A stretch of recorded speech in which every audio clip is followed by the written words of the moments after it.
Madhupur Ranchi intercity via new Giridih rail परिचालन 17 अगस्त से चालू होगा। रेल मंत्री अश्विनी वैष्णव से मुलाकात कर लौटी federation of Jharkhand chamber of commerce and industries के कोलांचल क्षेत्र के उपाध्यक्ष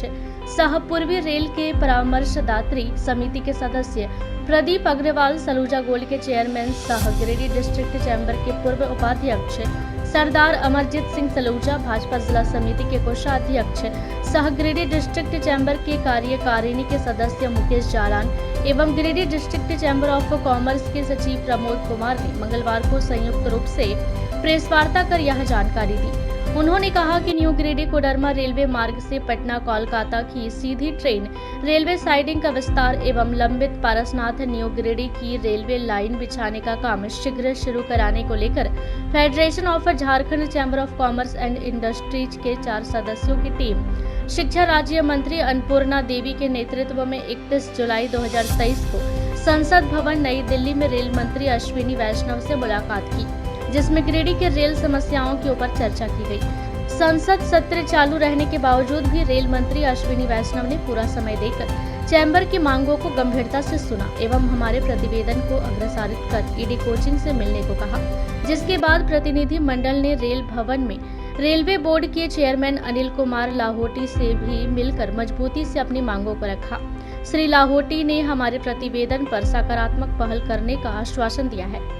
Giridih district chamber of commerce एवं federation Jharkhand chamber of commerce के तत्वाधान में हम लोग 4 सदस्यों की टीम परसों रात शाम को हम लोग यहाँ से देवघर से दिल्ली गए थे। कल हमारी मुलाकात माननीय शिक्षा राज्य मंत्री के सहयोग से और उनके नेतृत्व में, और जिसमें हमारे जो मुकेश जालान जी जो हमारे चैम्बर के कार्यकारिणी के सदस्य भी हैं, इनका बहुत बड़ा योगदान रहा समय दिलवाने के लिए। हम लोगों ने सबसे पहले रेल मंत्री से मुलाकात करवाई हमारी माननीय मंत्री जी ने। उसके बाद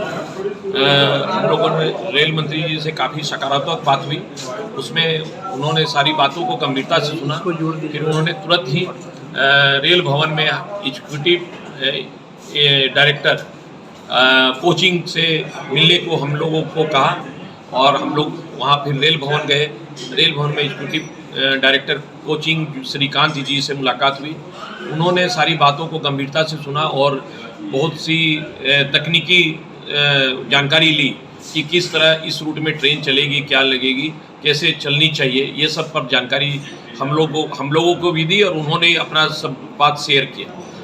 उसी में हम लोगों को ये उन्होंने आश्वस्त किया कि आपको गिरिडीह कलकत्ता पटना की ट्रेन अक्टूबर तक जरूर मिलेगी। और साथ ही साथ हम लोगों को एक और जानकारी रेक पॉइंट के बारे में भी हमारी बात हुई, तो उस संबंध में हम लोगों की काफ़ी चर्चा हुई।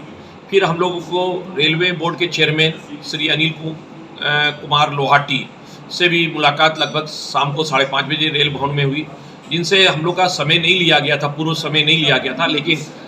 Due to federation chamber of commerce और हम लोग की पहले से पत्राचार हुई थी, उसी आधार पर हम लोगों को रेलवे बोर्ड के चेयरमैन साहब से भी मुलाकात हुई। उनको भी हम लोगों ने सारी जानकारी दी और उनसे भी हम लोग की बातें बहुत गंभीरतापूर्वक हुई। उन्होंने भी आश्वस्त किया कि आपकी जो भी असुविधाएं हैं उसको हम लोग ज़रूर कोशिश करेंगे, जितनी जल्द हो उस पर आपको कार्य दिखाई देगा। और लगभग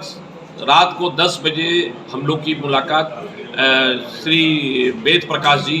जो रेल मंत्री के OSD हैं, उनसे हम लोग की मुलाकात रेल भवन में हुई और उनका इंतज़ार करने में हम लोगों को करीब 5-6 घंटा वहाँ बैठना भी पड़ा, लेकिन वो किसी कारणवश रेल मंत्री के साथ ही कहीं गए हुए थे। लेकिन रात को 10-10:30 बजे हमारी उनके साथ मीटिंग हुई। मीटिंग 1 घंटा चली और उन्होंने भी बहुत सकारात्मक बात कही। और सबसे खुशी की बात क्या है कि हम लोग को बहुत सी चीज़ें जो गिरिडीह के लिए मिलने वाली है